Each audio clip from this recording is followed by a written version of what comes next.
We've now got to separate the track rod end from the housing. I'll introduce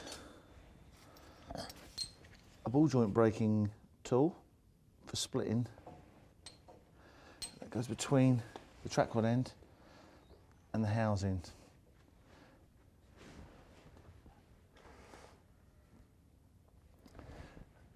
This compresses against the thread of the track rod end and breaks the connection between the track rod end and the housing. If you haven't got a splitter or haven't rushed out to buy one, it's worth this area that the track rod end passes through.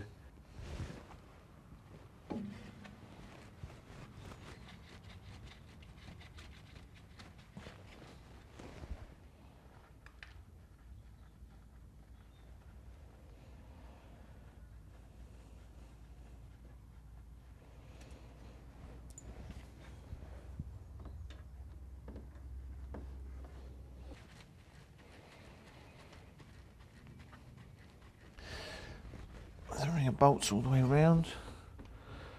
That'll work down one side first.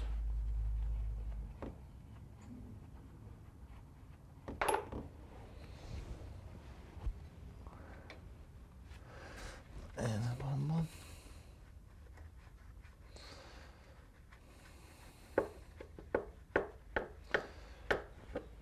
Now we're going to turn the hub and do exactly the same on the opposite side. With the back plate removed, we can now prise out the rear swivel pin housing seal. They're quite a common failure. If the silver ball on the swivel pin is pitted and corroded, and it can cause the locking plate and the seal off the back of the swivel ball. With the swivel ball removed from the axle, we can now remove the top and the bottom races that the bearings run in for the swivel pins. To the rear of the swivel ball is an oil seal in the back. This is the axle tube seal, and on stripping we found that there was some oil in the housing which would indicate that that seal.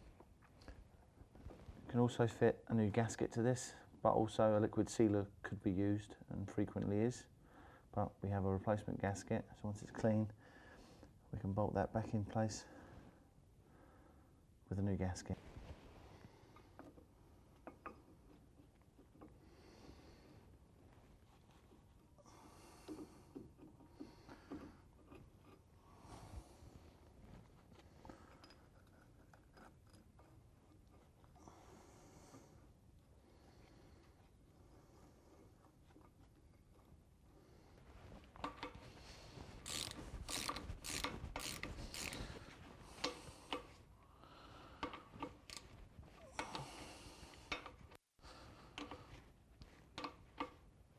With all the flange bolts nipped up, we can now apply a specified torque to the bolts. This was covered in another section. We can now remove the top filler plug for the swivel housing.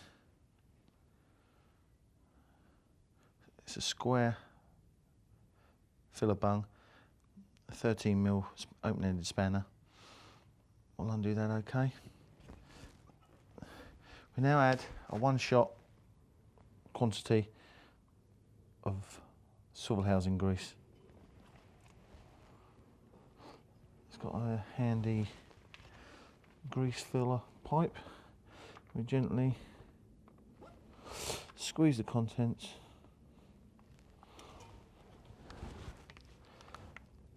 into the housing.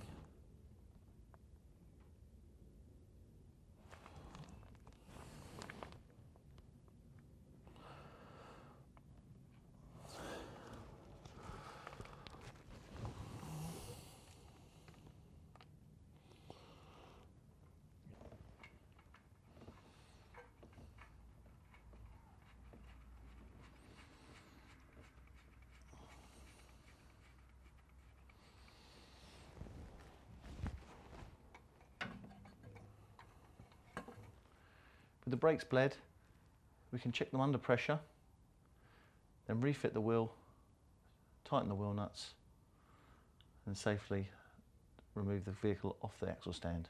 Job done.